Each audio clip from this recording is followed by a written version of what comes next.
नमस्कार दोस्तों, स्वागत है आपका हमारे YouTube चैनल स्टार जी के गुरु में।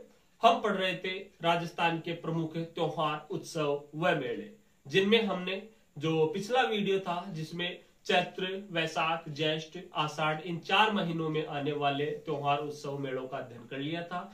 आज हम पढ़ते हैं श्रावण मास में आने वाले त्योहार, उत्सव, मेलों के बारे में। तो श्रावण माह में हम देखेंगे कृष्ण पक्ष, पहले देखेंगे कृष्ण पक्ष और फिर देखेंगे शुक्ल पक्ष में आने वाले त्योहार, मेले। सबसे पहले हमने पढ़ा था कि हर माह में 2 पक्ष होते हैं, एक कृष्ण पक्ष, एक शुक्ल पक्ष। कृष्ण पक्ष को बदी भी कहते हैं, कृष्ण पक्ष को बदी, और शुक्ल पक्ष को सुदी कहा जाता है। शुक्ल पक्ष को सुदी कहा जाता है। कृष्ण पक्ष में कौन कौन से त्योहार होंगे? तो सबसे पहले देखो जो चतुर्थी है, और चतुर्थी होगी आपकी अंगारक चतुर्थी या फिर वत्स चतुर्थी। अंगारक चतुर्थी या वत्स चतुर्थी कब आती है? अंगारक चतुर्थी श्रावण माह के कृष्ण पक्ष की चतुर्थी को अंगारक चतुर्थी या वत्स चतुर्थी। इस दिन गाय व बछड़े की पूजा होती है, गाय व बछड़े की पूजा होती है। फिर आती है आपकी पंचमी, और पंचमी की बात करें तो ये होगी आपकी नाग पंचमी। श्रावण कृष्ण पंचमी, श्रावण माह की कृष्ण पक्ष की जो पंचमी है उसे वो होती है आपकी नाग पंचमी। यो कहे नाग पांचय कहते हैं हम, नाग पांचय या नाग पंचमी। तो ये नाग पंचमी बहुत ही मोस्ट है, एग्जाम में आता है। नाग पंचमी कब आती है? तो सबसे पहले तो ये ध्यान होना चाहिए कि नाग पंचमी है ये श्रावण माह में आती है। श्रावण माह में देखो याद कैसे करेंगे कि जो श्रावण माह है हमारा, वो वर्षा ऋतु में आने वाला महीना है, मुख्यतः वर्षा ऋतु में आने वाला महीना है। अब वर्षा आती है तो ये भूमि में, वर्षा का जो जल है भूमि में जाता है, जो बिल होते हैं इनके, बाम्बी छिद्र वगैरह होते हैं, इनमें ये पानी जाता है, वर्षा का जल जाता है। तो धरती में रहने वाले जो जीव है, जैसे नाग है आपका, सांप है, ये बाहर निकलेगा। तो सबसे पहले ये ध्यान रखना कि सांप बाहर कब निकला, नाग बाहर कब निकला? श्रावण महीने में बाहर निकल गया। तो श्रावण माह में आती है आपकी नाग पंचमी। फिर बात आती है किस पक्ष में आता है नाग पंचमी, किस पक्ष में आती है? कृष्ण पक्ष या शुक्ल पक्ष? तो देखो नाग अक्सर हम पढ़ते हैं काला नाग, कालो नाग। तो नाग है काले रंग का होता है, और कृष्ण पक्ष अंधेरी रातें अर्थात काली रातें तो कृष्ण पक्ष में होती है। तो श्रावण कृष्ण पंचमी को होती है आपकी नाग पंचमी। इस दिन मिट्टी का एक नाग बनाया जाता है, नाग नागिन बनाए जाते हैं, और उनको दूध पिलाया जाता है, दूध का भोग लगाया जाता है। इस प्रकार पूजा की जाती है।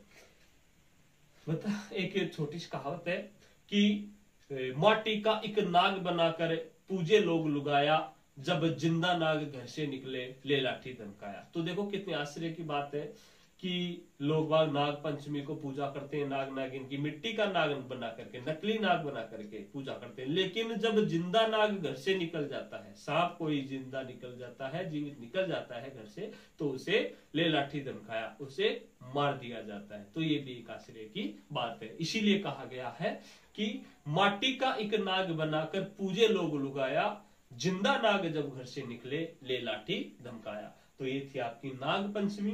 नाग पंचमी श्रावण कृष्ण पंचमी है, ये पंचमी कहलाई नाग पंचमी या नाग पांचय। नेक्स्ट जो होगा कृष्ण पक्ष में ही, ये होगी आपकी नवमी, श्रावण कृष्ण नवमी, और ये होती है आपकी निडर नवमी, निडर नवमी। इसी निडर नवमी को कहते हैं नेवलाष्टमी। नेवलाष्टमी, इस दिन नेवलों की पूजा की जाती है, नेवलों की पूजा की जाती है। तो निडर नवमी या नेवलाष्टमी श्रावण कृष्ण नवमी, श्रावण माह के कृष्ण पक्ष की नवमी को होगी आपकी निडर नवमी।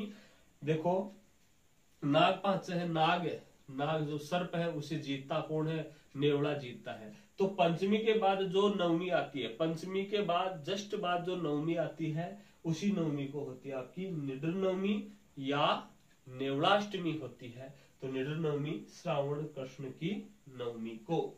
नेक्स्ट आपका एकादशी। ग्यारस होती है जो, और ये ग्यारस आपकी comic Ekadashi. Comic Ekadashi, comic Ekadashi एक व्रत है जो भगवान विष्णु के लिए किया जाता है या भगवान विष्णु की पूजा की जाती है। कामिक एकादशी श्रावण कृष्ण एकादशी को कामिक एकादशी आती है। इस दिन ये व्रत है और इस दिन भगवान विष्णु की पूजा की जाती है। फिर आती है आपकी अमावस्या। अमावस्या भाई कृष्ण पक्ष की जो 15वीं तारीख होगी, कृष्ण पक्ष की जो 15वां दिन होगा, 15वीं तारीख होगी, वो होती है अमावस्या। अमावस्या है तो श्रावण माह है, श्रावण में वर्षा होती है, हरियाली होती है, तो ये हो गई आपकी हरियाली अमावस्या। मोस्ट क्वेश्चन है ये भी, हरियाली अमावस्या कब आती है?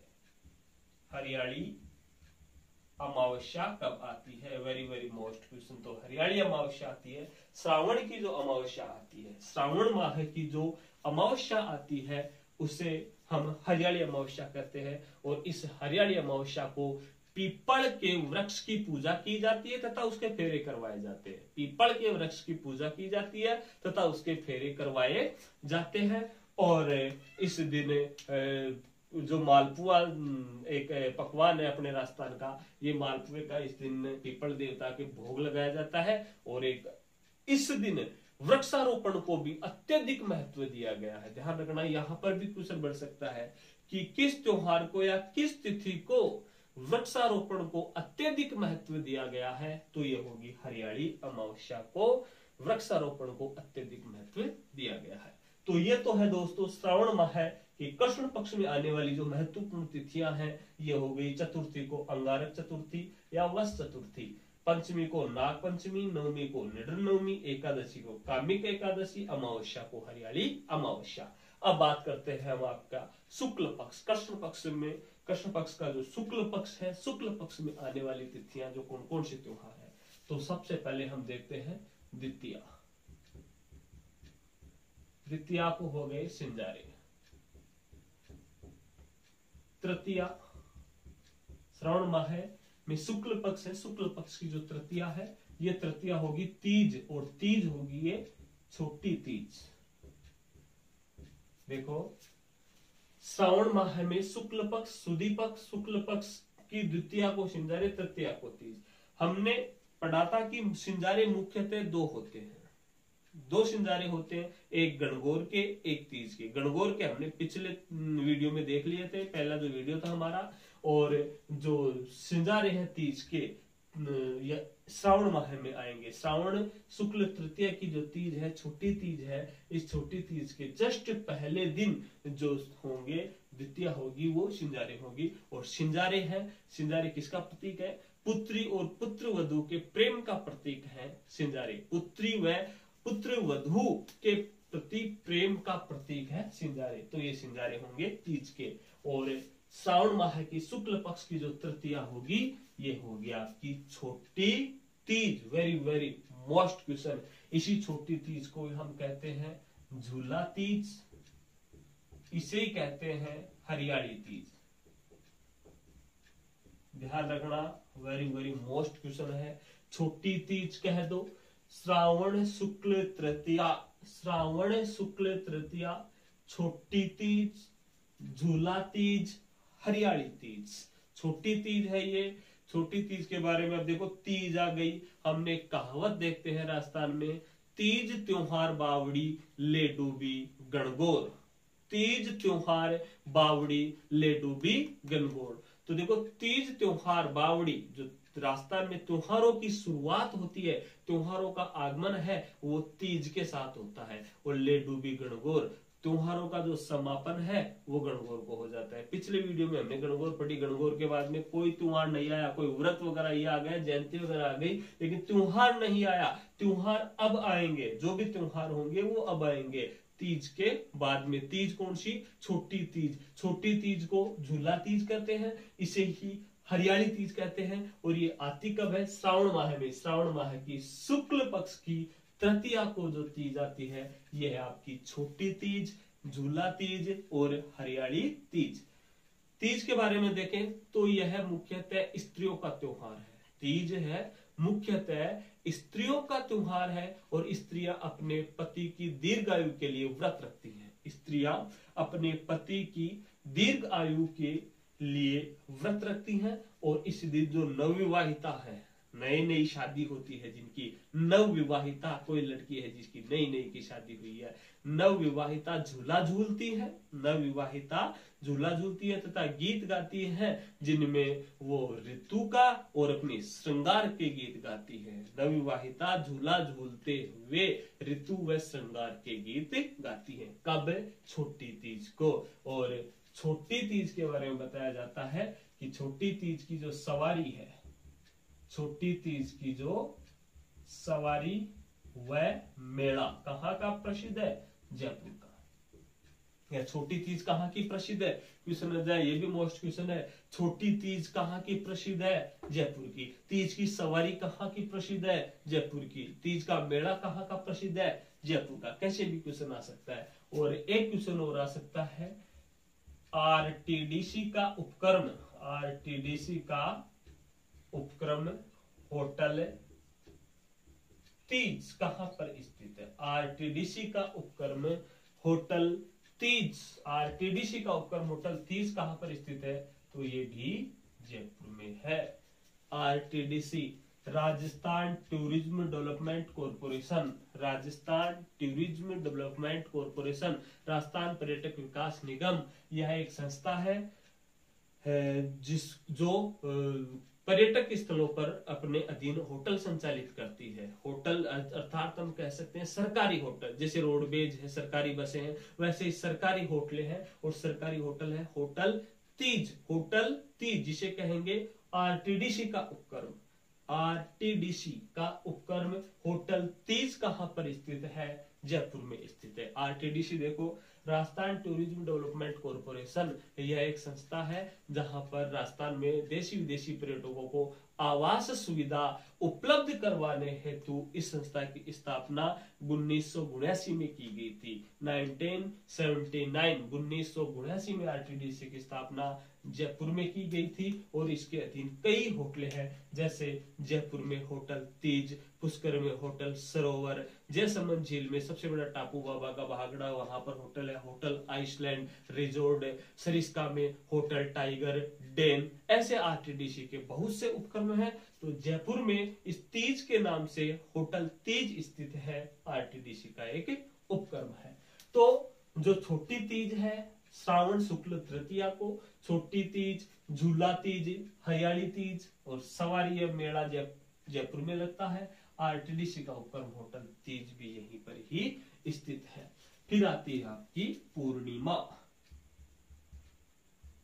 पूर्णिमा और पूर्णिमा होगी ये श्रावण पूर्णिमा, श्रावण पूर्णिमा, श्रावण पूर्णिमा, जिससे हम घर में जो बड़े बुजुर्ग हैं, दादाजी दादी जी हैं, बड़े बुजुर्ग मम्मी पापा हैं, वो अपने मारवाड़ी क्षेत्र में कहते हैं, अपने परिवेश में कहते हैं, आम भाषा में कहते हैं सुना पुण्यु, सुना पुण्यु। तो ये वही सुना पुण्यु है। श्रावण पूर्णिमा है, श्रावण की जो पूर्णिमा है ये श्रावण पूर्णिमा है। इस दिन क्या होता है? इस दिन रक्षाबंधन त्योहार होता है। कौन सा त्योहार? रक्षाबंधन त्योहार होता है श्रावण पूर्णिमा को। और रक्षाबंधन त्योहार भाई व बहन के प्रेम का एक त्योहार है, भाई व बहन के प्रेम का त्योहार है रक्षाबंधन। कब आती है रक्षाबंधन? श्रावण पूर्णिमा, श्रावण पूर्णिमा को। और इसी पूर्णिमा को कहते हैं राखड़ी पूनम, राखड़ी पूनम। इसी पूर्णिमा को कहते हैं नारियल पूर्णिमा, नारियल पूर्णिमा। और इसी पूर्णिमा को कहते हैं सत्य पूर्णिमा। ध्यान रखना, जो श्रावण पूर्णिमा है इस दिन रक्षाबंधन है, कोई दिक्कत नहीं, सब जानते हैं रक्षाबंधन है। ध्यान रखना, इसे ही राखड़ी पूनम, इसे ही नारियल पूर्णिमा, इसे ही सत्य पूर्णिमा कहा जाता है। और वेरी वेरी मोस्ट क्वेश्चन, इस दिन संस्कृत दिवस भी मनाया जाता है। संस्कृत दिवस वेरी वेरी मोस्ट क्वेश्चन है, पूछ लेगा संस्कृत दिवस कब आता है या संस्कृत दिवस कब मनाया जाता है। तो ये श्रावण की जो पूर्णिमा है इस दिन ये संस्कृत दिवस मनाया जाता है। एक और क्वेश्चन उठता है यहाँ पर श्रावण पूर्णिमा का ही कि अमरनाथ यात्रा का समापन, अमरनाथ यात्रा का समापन, अमरनाथ जो यात्रा है, अमरनाथ यात्रा का समापन भी श्रावण पूर्णिमा को होता है। अब बात आती है शुरू कब होती है, अमरनाथ यात्रा शुरू कब होती है, तो श्रावण की जो पूर्णिमा है इससे फिक्स 1 महीने पहले, इससे फिक्स 1 महीने पहले। तो कौन सी पूर्णिमा होगी, आषाढ़ पूर्णिमा, जैसे हमने पिछले वीडियो में पढ़ा था। आषाढ़ पूर्णिमा जो गुरु पूर्णिमा थी, उसी गुरु पूर्णिमा से अमरनाथ यात्रा प्रारंभ होती है जो 1 महीने तक चलती है। और कब, इसी श्रावण पूर्णिमा को या रक्षाबंधन तक चलती है। तो श्रावण पूर्णिमा को अमरनाथ यात्रा का समापन हो जाता है और बताया जाता है अमरनाथ में जो बर्फ का शिवलिंग है वो इस दिन अपना पूर्ण जो रूप है वो प्राप्त कर लेता है। और एक और क्वेश्चन है, इस दिन श्रवण कुमार की पूजा की जाती है, श्रवण कुमार की पूजा की जाती है। इस दिन रक्षाबंधन को या श्रावण पूर्णिमा को श्रवण कुमार की पूजा की जाती है। दरवाजे के दोनों तरफ चौखटों पर, दोनों तरफ चौखटों पर श्रवण कुमार के चित्र बनाए जाते हैं और इसकी पूजा की जाती है। तो ये थे दोस्तों आपके श्रावण महीने में आने वाले त्योहार। कृष्ण पक्ष हमने देख लिया। इधर शुक्ल पक्ष में देखो, द्वितीया को सिंजारे, तृतीया को छोटी तीज, झूला तीज, हरियाली तीज। यह मुख्यतः स्त्रियों का त्योहार है। स्त्रियां अपने पति की दीर्घायु हेतु व्रत रखती हैं और इस दिन नवविवाहिता झूला झूलते हुए श्रृंगार और ऋतु के गीत गाती हैं। सवारी छोटी तीज की, तीज व मेला जयपुर का प्रसिद्ध है। आर्टिडिसी का उपकरण होटल तीज जयपुर में स्थित है। पूर्णिमा आ गई श्रावण पूर्णिमा। श्रावण पूर्णिमा को रक्षाबंधन होता है। इसी पूर्णिमा को राखड़ी पूनम, इसी पूर्णिमा को नारियल पूर्णिमा, इसी पूर्णिमा को सत्य पूर्णिमा कहा जाता है। इसी दिन संस्कृत दिवस मनाया जाता है। इसी दिन अमरनाथ यात्रा का समापन होता है और इस दिन श्रवण कुमार की पूजा की जाती है। ये थे दोस्तों श्रावण मास में आने वाले त्योहार, उत्सव, मेले आदि। अब नेक्स्ट देखेंगे हमें भाद्रपद में आने वाले त्योहार, उत्सव व मेले। स्क्रीनशॉट ले सकते हो आप।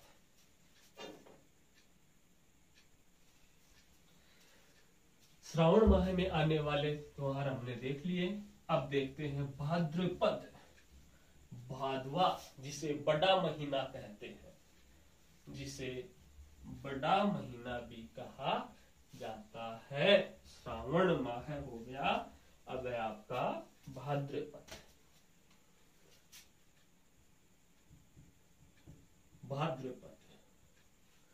भाद्रपद, भादवा महीना। भाद्रपद में सबसे पहले हम देखेंगे कृष्ण पक्ष, कृष्ण पक्ष, और इधर देखेंगे हम शुक्ल पक्ष। कृष्ण पक्ष और शुक्ल पक्ष।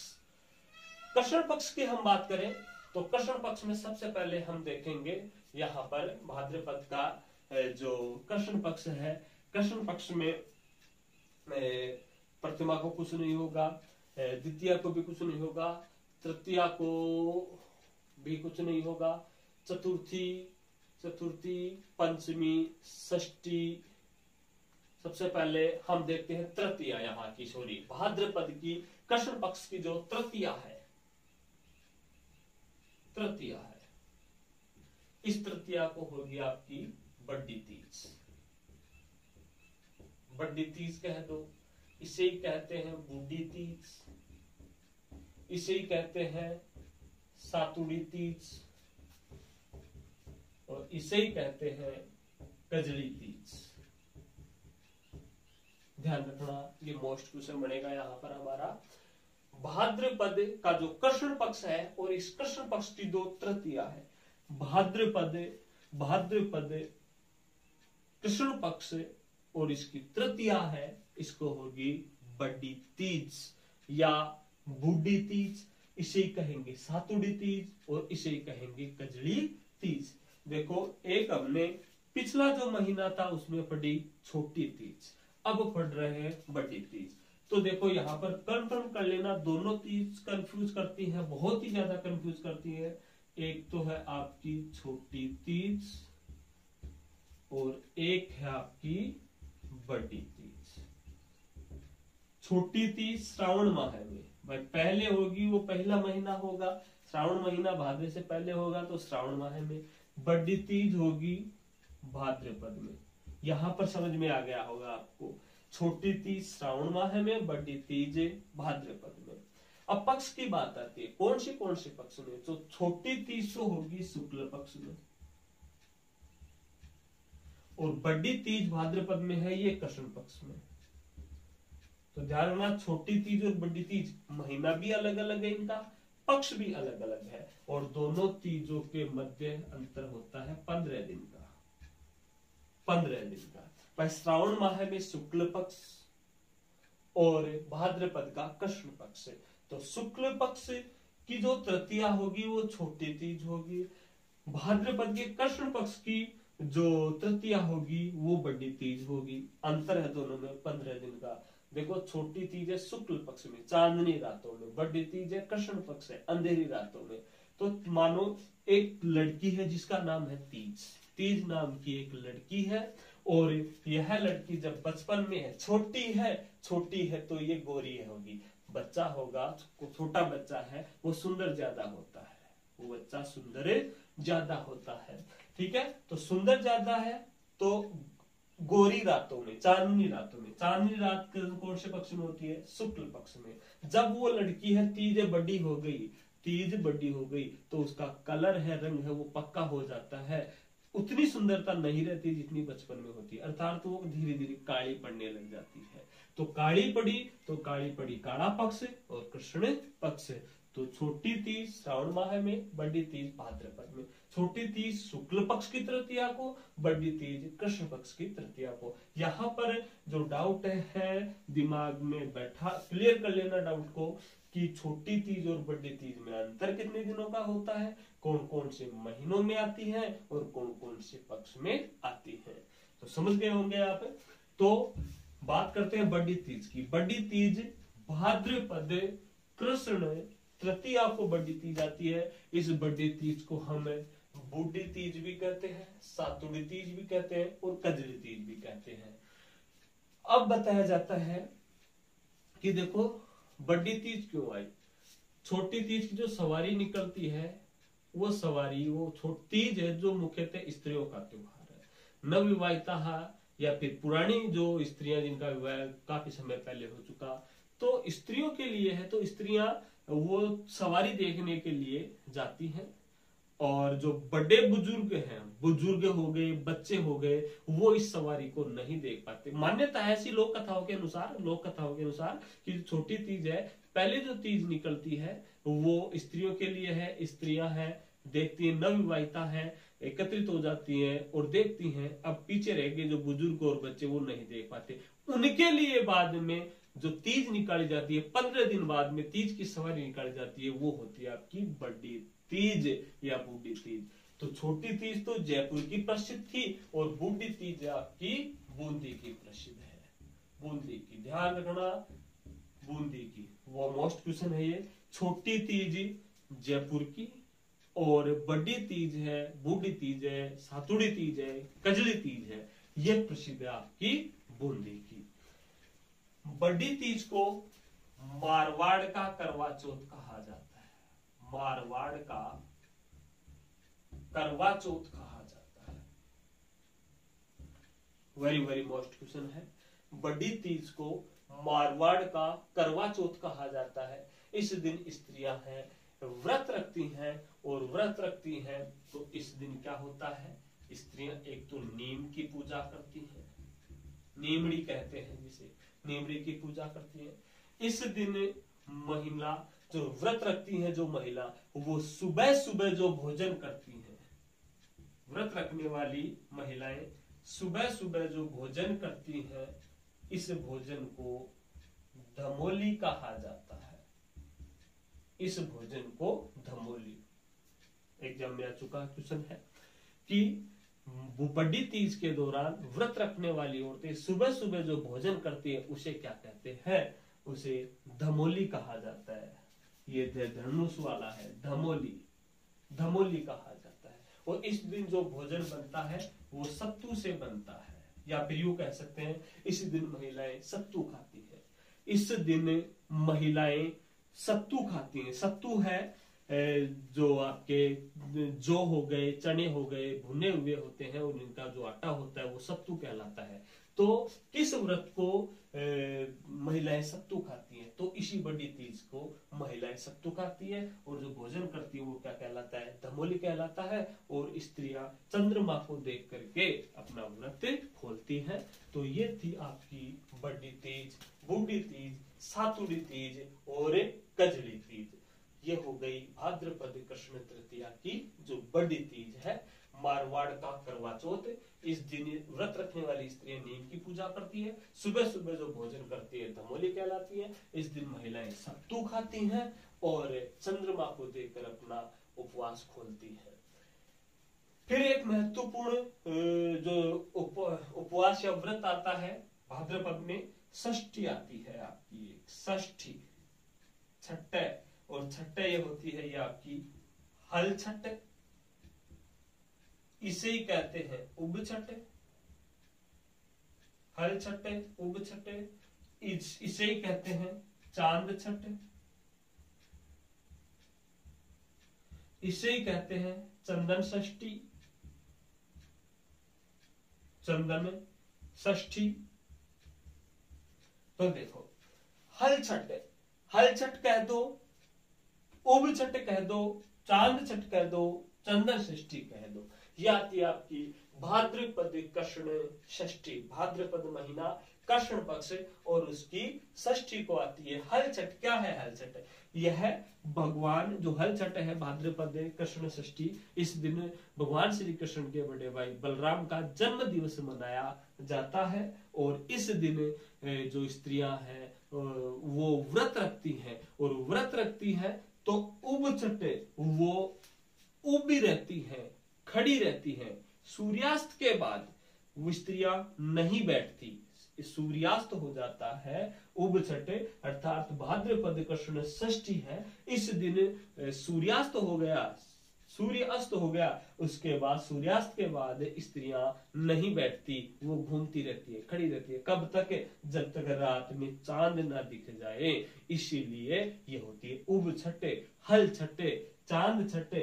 इस दिन वो स्त्रियां व्रत रखती है, सूर्यास्त के बाद नहीं बैठती। तो ये व्रत है हल छठ, उब छठ, चांद छठ का, जो भाद्रपद कृष्ण तृतीया को ये व्रत आता है। फिर इसी की एक तिथि आती है सप्तमी, भाद्रपद कृष्ण सप्तमी। सप्तमी की बात करें तो ये आती है बड़ी सातम, बड़ी सातम। ये थंदड़ी एक त्योहार है जो सिंधियों में चलता है। सिंधियों में एक त्योहार मनाया जाता है बड़ी सातम का, जो भाद्रपद कृष्ण सप्तमी को आती है। फिर हम इधर बात करते हैं सप्तमी के बाद में बात करते हैं हम शुक्ल पक्ष बाद में देखेंगे। कृष्ण पक्ष में भाद्रपद कृष्ण पक्ष की जो अष्टमी होगी, अष्टमी, और ये अष्टमी होती है आपकी Krishna Janmashtami. Krishna Janmashtami very very most question है।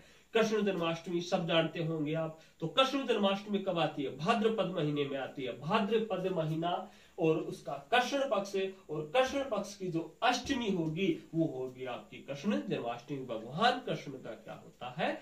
जन्म होता है। भगवान कृष्ण का क्या होता है? इस दिन जन्म माना जाता है, जन्म होता है। तो भगवान कृष्ण का जन्म हो गया भाद्रपद महीने में। कौन सा पक्ष है? कृष्ण पक्ष है भाई। कृष्ण नाम ही कृष्ण है। भगवान कृष्ण काले थे तो काले पक्ष में, कृष्ण पक्ष में ही भगवान कृष्ण का जन्म होगा। तो ये हो गई जन्माष्टमी। जस्ट अगला दिन होगा नवमी, भाद्रपद कृष्ण नवमी, और नवमी को होती है आपकी गोगा नवमी। भाद्रपद कृष्ण नवमी, भाद्रपद कृष्ण नवमी को होती है गोगा नवमी। देखो घर वाले देखा करो, बड़े बुजुर्गों के पास बैठा करो, वो एक शब्द इन दोनों त्योहारों के लिए एक शब्द काम में लेते हैं, और वो है गुगा जाटी। गुगा जाटी। तो गुगा जाटी, जाटी तो है जन्माष्टमी, गुगा है गोगा नवमी, आगे पीछे गुगा जाटी। तो पहले अष्टमी होगी, जन्माष्टमी होगी, बाद में गोगा नवमी। जन्माष्टमी के दिन बताया जाता है कि रात को 12 बजे जब भगवान कृष्ण का जन्म हो जाता है तो मंदिरों में आरती की जाती है, भोग लगाया जाता है, और व्रत रखने वाले जो स्त्री पुरुष हैं वो बाद में अपना व्रत खोलते हैं। गोगा नवमी है भाद्रपद कृष्ण जो नवमी है, गोगा नवमी। इस दिन है गोगा जी का मेला लगता है, जो आपकी गोगा मेड़ी हनुमानगढ़ में गोगा जी का मेला लगता है। तो गोगा नवमी हो गई। फिर आती है आपकी नवमी के बाद में दशमी को कुछ नहीं होगा, एकादशी को कुछ नहीं होगा, और आगे आएगी आपकी द्वादशी जो 12 है द्वादशी, और द्वादशी होगी ये बछबारस। बछबारस, बछबारस कह दो या इसे कहते हैं वत्स द्वादशी, वत्स द्वादशी, बछबारस। ये भी मोस्ट क्वेश्चन है, बछबारस कब आती है? बछबारस तो भाद्रपद कृष्ण द्वादशी, भाद्रपद कृष्ण पक्ष की द्वादशी को बछबारस या वत्स द्वादशी। इस दिन क्या होता है?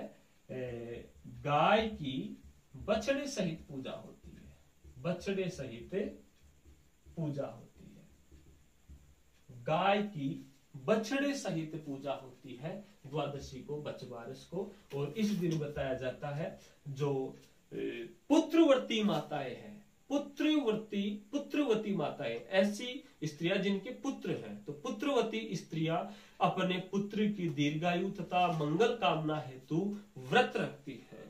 पुत्रवती स्त्रियां अपने पुत्र की दीर्घायु तथा मंगल कामना हेतु व्रत रखती हैं। और इस दिन बछबारस को ध्यान रखना, इस दिन चाकू से कटी वस्तुएं तथा गाय के दूध से बनी वस्तुओं का उपयोग वर्जित माना जाता है। कि इस दिन जो व्रत रखती हैं औरतें, स्त्रियां, वो एक तो चाकू से कटी वस्तुओं का उपयोग नहीं करेंगे, और एक है गाय के दूध से बनी वस्तुओं का उपयोग भी नहीं करेंगे। तो इस दिन बताया जाता है चाकू से कटी वस्तुएं तथा गाय के दूध से बनी वस्तुओं का उपयोग वर्जित माना जाता है। किस दिन? बछबारस को, वत्स द्वादशी को गाय की पूजा बछड़े के सहित की जाती है। फिर आती है दोस्तों आपकी अमावस्या,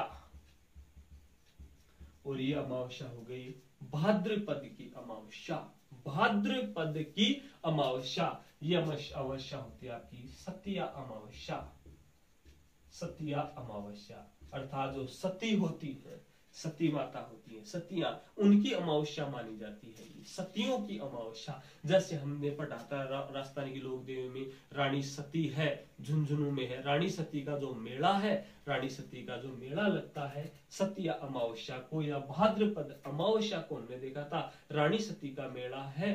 दादी जी का जो मेला है वो भाद्रपद की अमावस्या को लगता है। तो ये थे दोस्तों आपके भाद्रपद का जो कृष्ण पक्ष है, भाद्रपद का जो कृष्ण पक्ष है, कृष्ण पक्ष में आने वाले जो तिथि त्योहार है ये आपके सामने है। कृष्ण पक्ष में दोबारा देखो, तृतीया है, बड़ी तीज, बूढ़ी तीज, सातुड़ी तीज, कंजली तीज। एक ही है, कहाँ की प्रसिद्ध है? बूंदी की। इसे मारवाड़ का करवा चौथ कहा जाता है। इस दिन नीम की पूजा की जाती है। स्त्रियां सुबह सुबह जो भोजन करती हैं वो दहोली कहलाता है, और वो सत्तू खाती हैं। फिर आता आपका षष्ठी, षष्ठी हो गई आपकी हल छठ, उग छठ, चांद छठ और चंदन षष्ठी। इस दिन महिलाएं सूर्यास्त के बाद नहीं बैठती, कब तक? जब चांद ना दिख जाए। फिर बात करें सप्तमी, सप्तमी होती है आपकी बड़ी सातम, जो सिंधियों का एक त्योहार मनाया जाता है इस दिन। अष्टमी को जन्माष्टमी हो गई, नवमी को गोगा नवमी हो गई, द्वादशी को बछबारस हो गई, अमावस्या को हो गई आपकी सतिया अमावस्या। ये था आपका कृष्ण पक्ष। अब देखते हैं भाद्रपद में शुक्ल पक्ष में आने वाले त्योहार मेले। इससे पहले आप स्क्रीनशॉट ले सकते हो।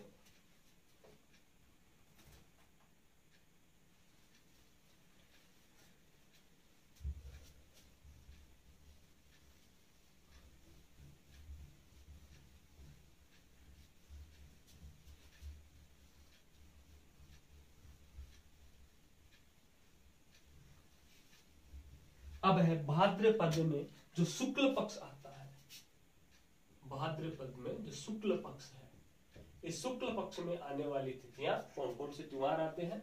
तो सबसे पहले हम बात करते हैं भाद्रपद शुक्ल द्वितीया।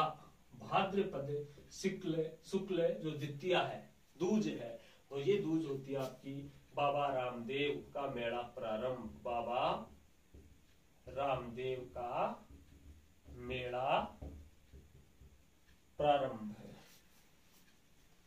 भाद्रपद का जो शुक्ल पक्ष है, शुक्ल पक्ष पढ़ रहे हैं, भाद्रपद के शुक्ल पक्ष की जो दूज है, द्वितीया है, इस दिन बाबा रामदेव का मेला शुरू हो जाता है। बाबा रामदेव का मेला लगता है आपके रूणेचा या रामदेवरा, पोखरण तहसील जैसलमेर में बाबा रामदेव का मेला लगता है। बताया जाता है इस दिन बाबा रामदेव का जन्म हुआ था 1405 ईस्वी में उंडू काश्मीर गांव शिव तहसील बाड़मेर में। 1405 ईस्वी में भाद्रपद शुक्ल द्वितीया को बाबा रामदेव का जन्म हुआ था, इसीलिए ही बाबा रामदेव का मेला प्रारंभ होता है। जो इसी शुक्ल पक्ष की जो एकादशी होगी, भाद्रपद शुक्ल एकादशी तक बाबा का जो मेला है उस मेले का आयोजन होता है। इस मेले का आयोजन सांप्रदायिक सद्भाव के प्रतीक के रूप में आयोजित होता है।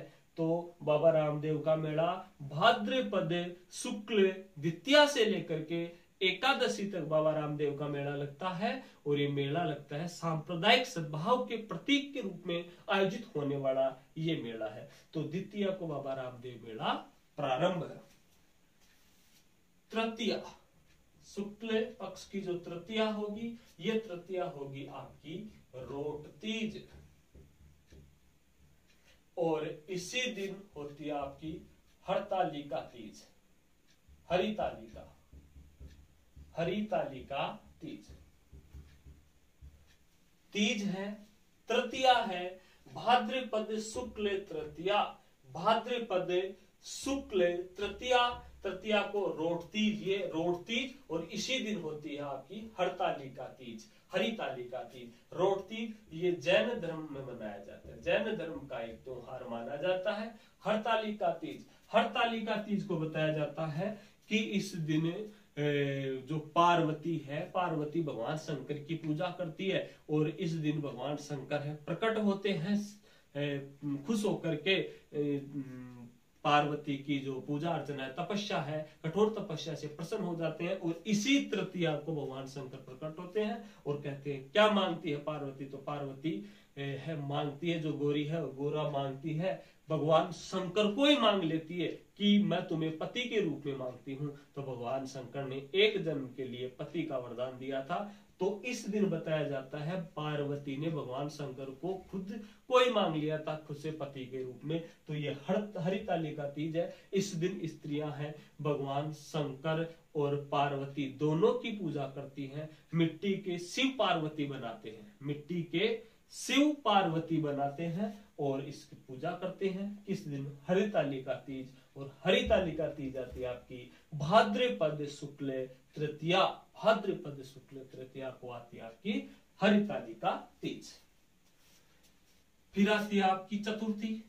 इसी पक्ष की जो चतुर्थी होती है, और चतुर्थी हो गई आपकी गणेश चतुर्थी। गणेश चतुर्थी या चतड़ा चौथ, गणेश चतुर्थी या फिर कह दो चतड़ा चौथ। गणेश चतुर्थी या चतड़ा चौथ का दो, और इसी चतुर्थी को ही एक चतुर्थी और होती है शिवा चतुर्थी। शिवा चतुर्थी। तो सबसे पहले गणेश चतुर्थी की बात करें, यह गणेश चतुर्थी है तो भगवान गणेश जी का जन्म दिवस है। भगवान गणेश जी का जन्म दिवस है, जन्म दिवस के रूप में मनाया जाता है। और इस दिन गणेश उत्सव प्रारंभ हो जाता है। गणेश उत्सव प्रारंभ हो जाता है जो 10 दिन तक चलता है। इसी पक्ष में इसी माह की शुक्ल पक्ष की जो आपकी चौदस होगी, भाद्रपद शुक्ल चतुर्दशी, अनंत चौदस कहते हैं जिसे, उस दिन भगवान गणेश की जो प्रतिमा है उत्सव के दौरान मनाई जाती है, उस प्रतिमा का विसर्जन किया जाता है, अर्थात गणेश जी का विसर्जन किया जाता है जल में। तो गणेश जी का जन्म चतुर्थी को और गणेश प्रतिमा का विसर्जन चौदस को। इसी पक्ष की जो चौदस चतुर्दशी होगी उसको क्या होगा? गणेश जी का विसर्जन किया जाता है। शिवा चतुर्थी, शिवा चतुर्थी स्त्रियों का एक व्रत है, स्त्रियां व्रत करती है और स्त्रियां इस दिन अपने सास ससुर को अच्छे अच्छे पकवान बनाकर खिलाती हैं, जैसे गुड़ घी आदि के पकवान बनाकर है स्त्रियां अपने सास ससुर को खिलाती है। तो शिवा चतुर्थी और गणेश चतुर्थी एक ही चतुर्थी को आती है और चतुर्थी है आपकी भाद्रपद शुक्ल चतुर्थी। भाद्रपद शुक्ल चतुर्थी को गणेश चतुर्थी या शिवा चतुर्थी होती है। गणेश चतुर्थी भगवान गणेश जी का उत्सव प्रारंभ होता है और शिवा चतुर्थी को स्त्रियां व्रत रखती है। फिर आती है आपकी इसी शुक्ल पक्ष की जो पंचमी है, और पंचमी हो गई आपकी ऋषि पंचमी।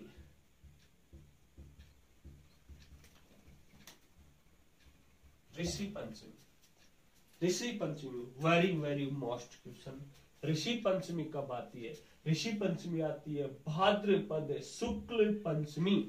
भाद्रपद शुक्ल पंचमी है वो होगी ऋषि पंचमी। इस दिन अनजाने में हुए पापों का प्रायश्चित किया जाता है, व्रत किया जाता है, उपवास किया जाता है। क्यों? अनजाने में हुए पापों का प्रायश्चित करने के लिए। और इसी दिन माहेश्वरी व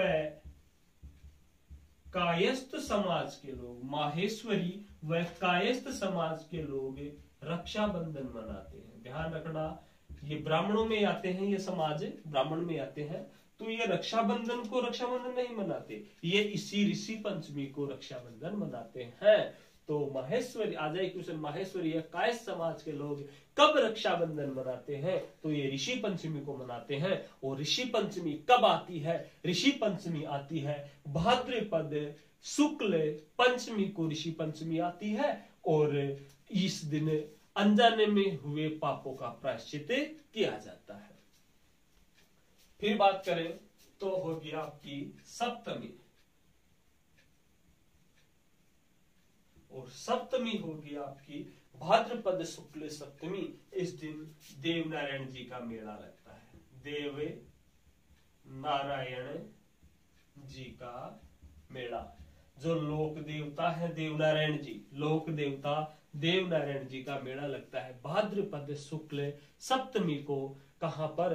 देवधाम जोधपुरिया निवाई टोंक में। टोंक में जगह है देवधाम, देवधाम में जगह है देवधाम नहीं, देवधाम जोधपुरिया निवाई टोंक। देवधाम जोधपुरिया निवाई टोंक में देवनारायण जी का मेला लगता है। जबकि देवनारायण जी का जन्म होता है गोठा दड़ावंता आसिंद भीलवाड़ा में 1243 ईस्वी में देवनारायण जी का जन्म होता है। पिता इनके सवाई भोज, माता शेडू कटाणी। तो लोक देवताओं ने हमने पढ़ा था। तो देवनारायण जी का जो मेला है ये मेला लगता है भाद्रपद शुक्ल सप्तमी को, ये मेला लगता है। फिर होगी आपकी अष्टमी, और ये होगी आपकी राधाष्टमी। ये भी मोस्ट क्वेश्चन है, राधाष्टमी। राधाष्टमी भाद्रपद शुक्ल अष्टमी, राधाष्टमी। फिक्स 15 दिन पहले, फिक्स 15 दिन पहले हमने पढ़ा था जन्माष्टमी, कृष्ण जन्माष्टमी, और वो थी कृष्ण पक्ष में, ये थी शुक्ल पक्ष में। तो राधा और कृष्ण, जानते हो आप राधा कृष्ण को? राधा कृष्ण की प्रेमिका थी, राधा कृष्ण नाम साथ बोला जाता है। तो राधा गोरी थी, तो राधा की जो जन्माष्टमी होगी राधा की, राधा का जन्म हुआ था शुक्ल पक्ष की अष्टमी को। कृष्ण का जन्म हुआ था कृष्ण पक्ष की अष्टमी को। राधा और कृष्ण दोनों का जन्म एक ही महीने में हुआ था, भाद्रपद महीने में, भाद्रपद महीने में हुआ था।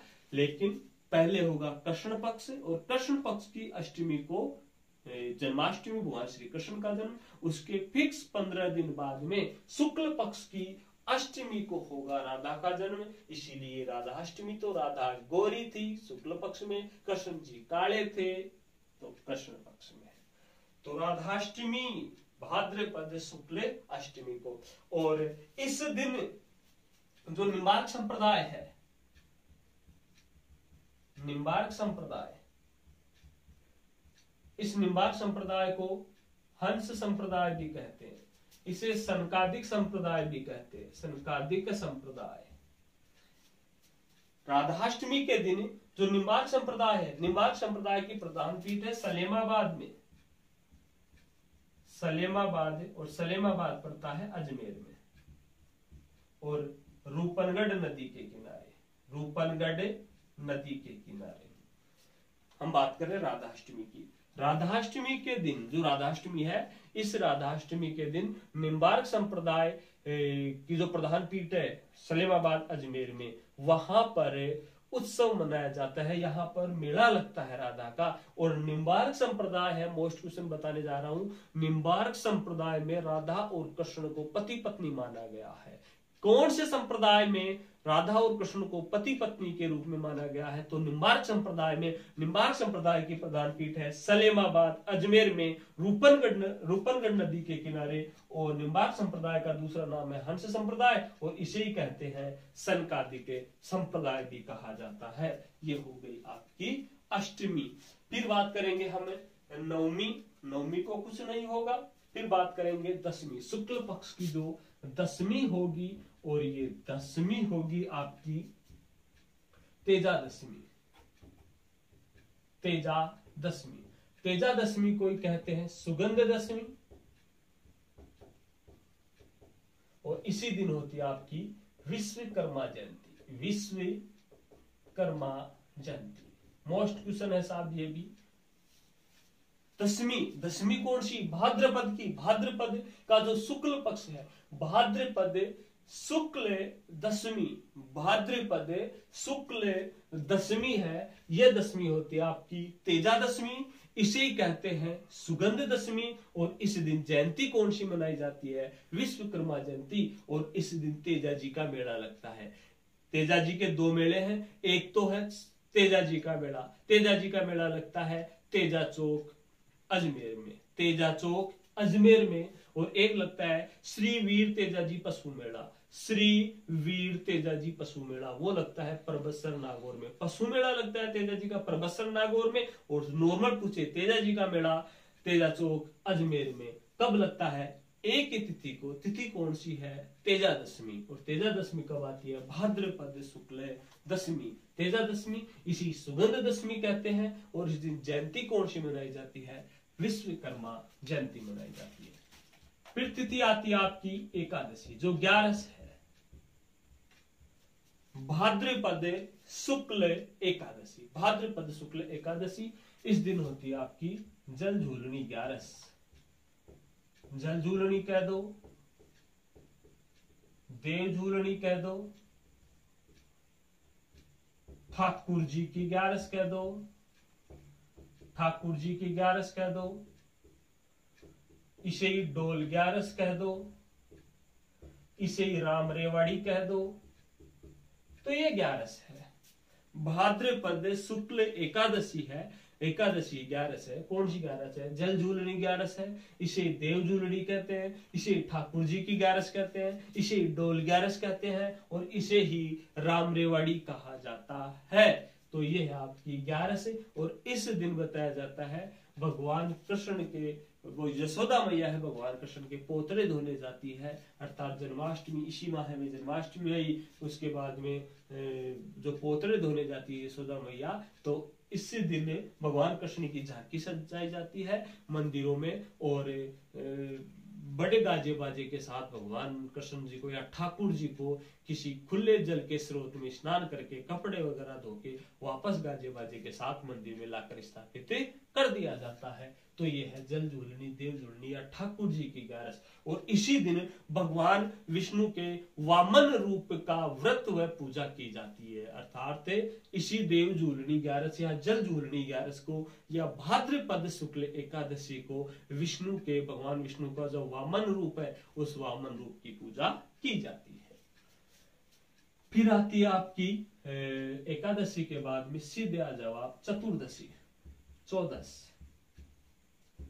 चतुर्दशी।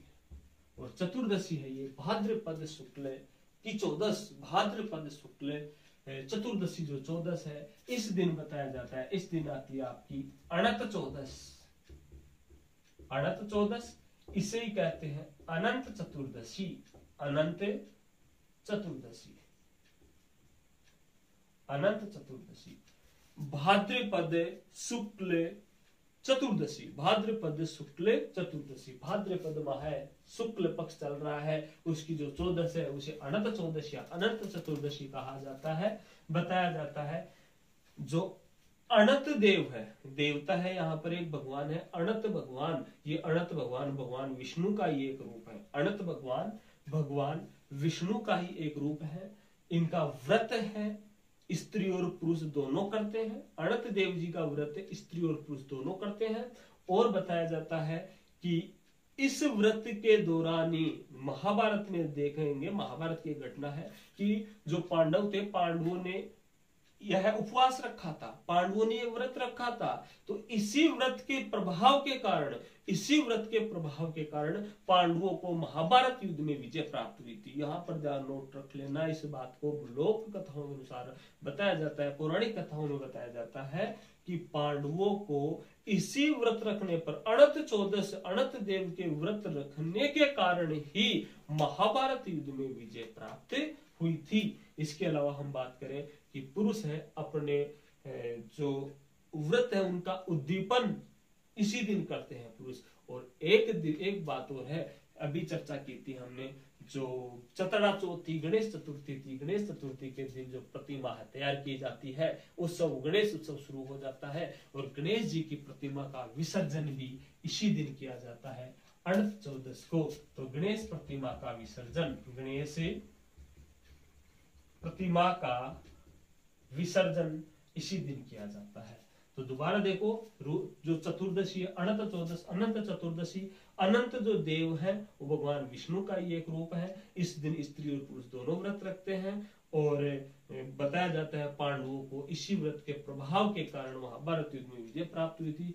पुरुष अपन जो व्रत का उद्दीपन है इसी दिन करते हैं और गणेश प्रतिमा का जो विसर्जन है इसी दिन ही किया जाता है।